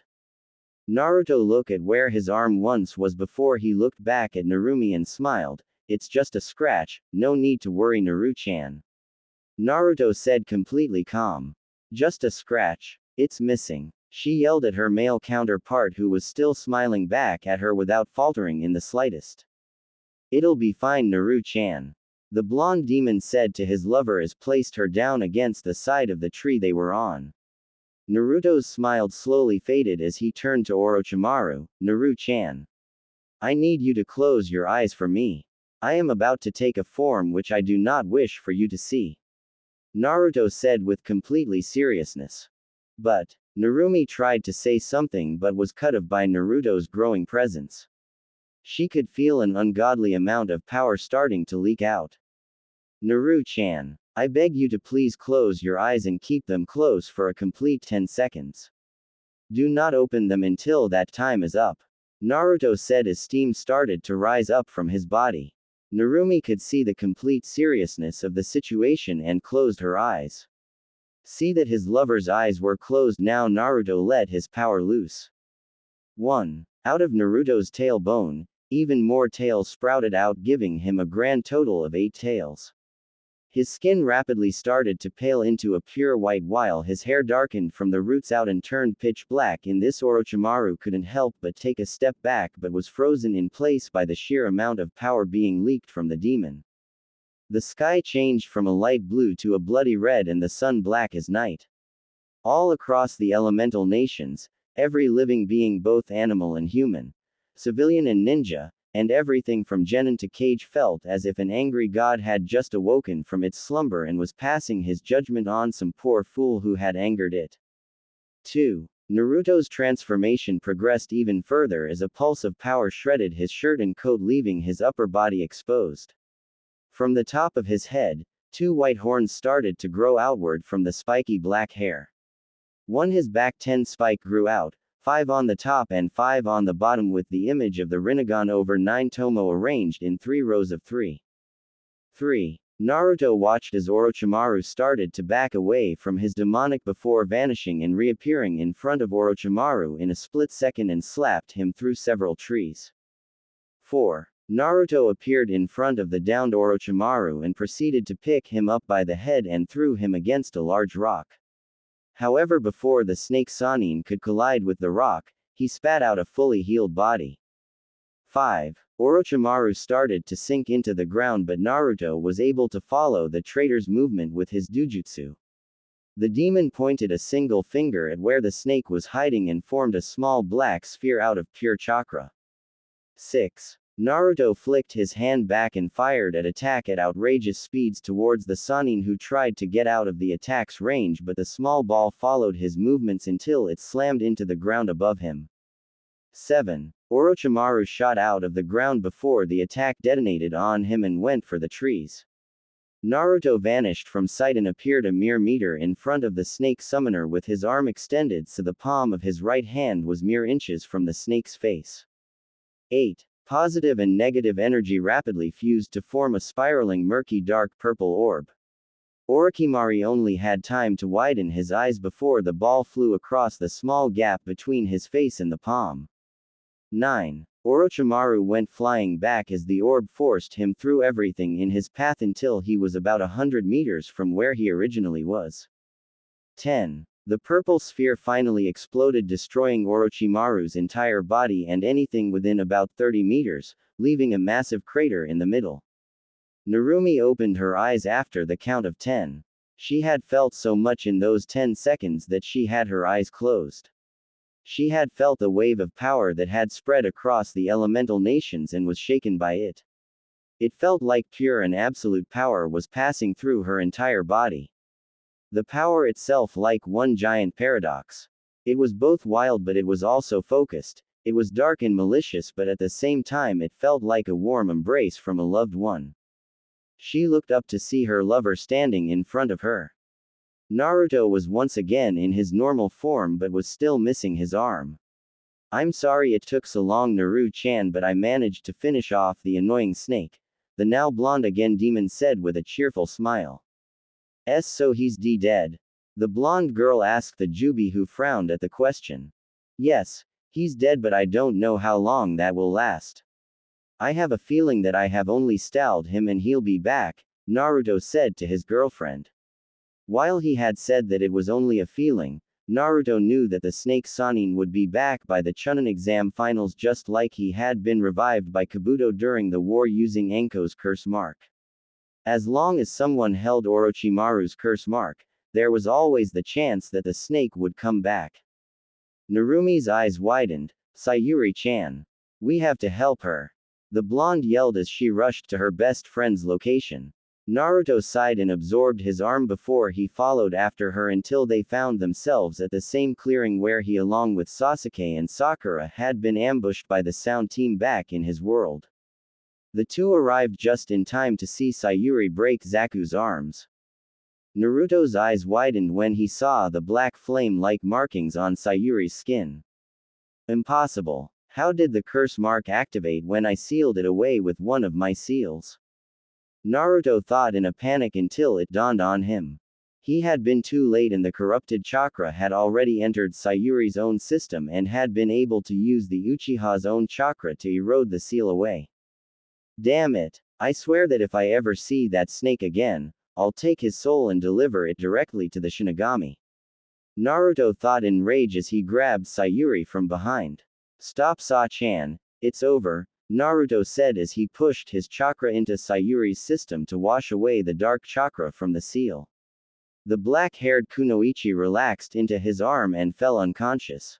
Naruto handed Sayuri to Narumi, who brought her back under a tree. What happened to my clone? Naruto asked as he looked around to the injured Team 10 and Team 9. Our idiot of a teammate thought you were trying to kidnap her and attacked. Tenten said with a sigh. Why did she have to be stuck with the most energetic genin in the village? He tried to fight your clone and got the shit beaten out of him, but he managed to land a blow before fainting and popped it. Naruto sighed and rubbed the bridge of his nose. This is such a pain in the... Naruto said to himself, but everyone was able to hear it. How the hell did all of this go so wrong? I already knew what would happen, but Sayuri still got the curse mark and I lost my arm. I could grow it back now, but it would only lead to more questions from Narumi. I guess I'll have to leave it as it is for now and regrow it when Narumi leaves with Jiraiya to train. Naruto thought before he turned to the sound team. Look now, we will be leaving now. Dosu as he placed the scroll on the ground, but Naruto wouldn't have it. The blonde charged in and pierced the sound shinobi through the chest with his single arm.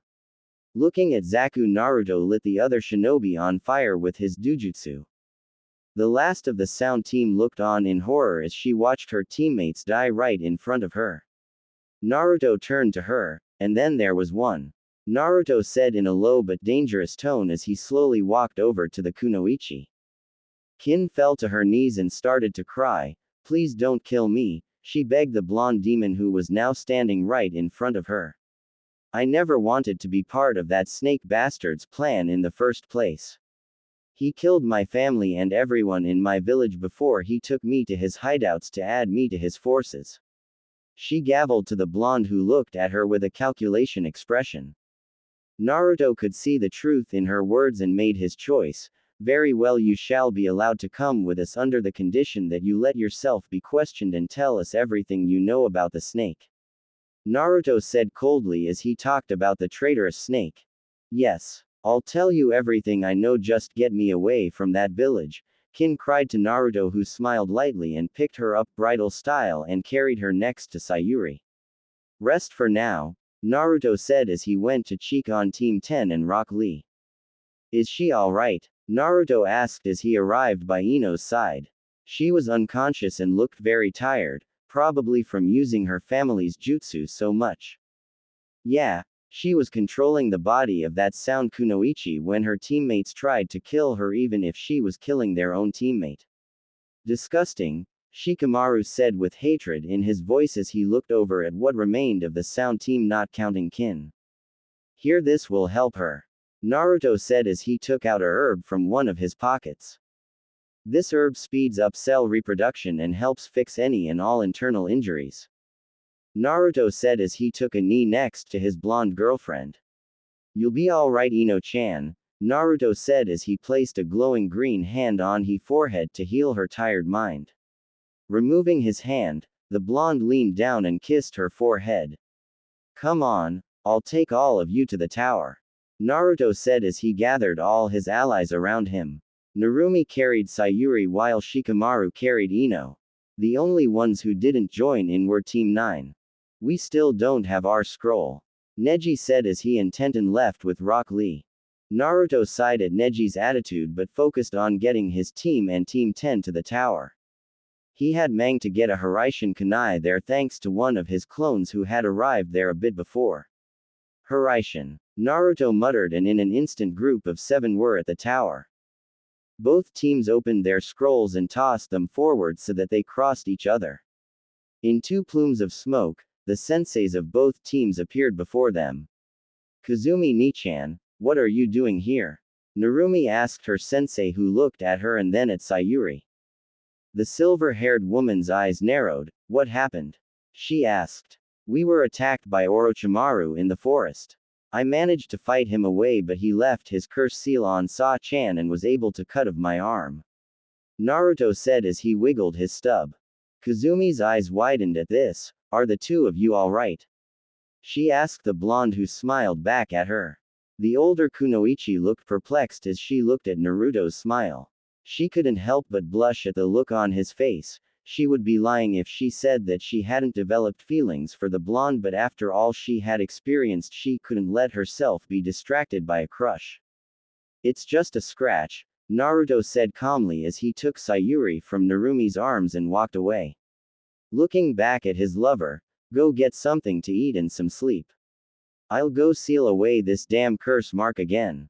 Naruto said as he took the Uchiha with him into a private room he had asked the Hokage for. The blonde placed Sayuri on the kind-sized bed and prepared several hand signs. Kishin Fujin, Naruto said as he placed his own version of the Shiki Fujin, except that this one didn't require a sacrifice but was considerably weaker. The area around the curse seal glowed a dark red, which replaced the 3 tomo on her neck with an image of his Shiki Fuin but a 10-pointed star in place of the swirl. That should completely suppress it this time. It is my most powerful Fuinjutsu right now, Naruto said to himself as he slumped into a nearby chair. Going 8 tails then using the Kishin Fujin had taken quite the toll on his body. Naruto relaxed his body before he fell asleep. Day of the preliminaries. A lot had happened since Naruto and his team had arrived at the tower in the middle of the Forest of Death. Naruto had a meeting with Hiruzen and Danzo to discuss the events of the forest. The two were less than pleased that the snake had managed to get his mark on Sayuri and releasing it would release a living copy of Orochimaru. The last thing they needed was to insane pedophiles that hated them running around. They also didn't like that Naruto had lost an arm but accepted that he sacrificed it to save Narumi. Naruto had lied to them and told them that he would be able to regrow it in a few months.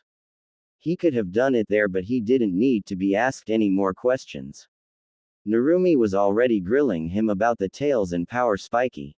Naruto told them how he would ask the Shinigami to see if there was a way of removing the soul out of the seal so that he could extract the soul and then destroy the seal.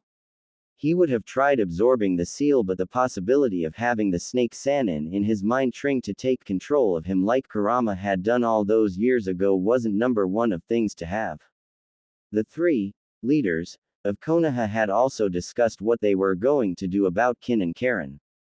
In the end they had decided that Karin would be given asylum in the Namikaze clan compound while Kin would be questioned but not harmed physically for any and all information she had on Orochimaru. Unfortunately since she was a genin so she didn't have much. Now here they were in the main room of the tower where all the battles would take place. More people had passed this time than in his world. This time Kabuto's team hadn't made it in time and were kicked from the exam. The teams that had passed were teams 7, 8, 9, and 10 from Konoha, Gaia's team, and 2 teams from the Cloud, which surprisingly enough was Killer Bee's genin team of Samui, Karui, and Omoi. The next was the team of who he recognized as an expert medic from Kumo, Yugito the Nibi Jinchuriki, and another unimportant genin who Naruto hadn't met before. What had surprised Naruto was not only that Yugito was actually younger in this world while everyone else was normally older than in his world but that she was still a genin and looked about 20.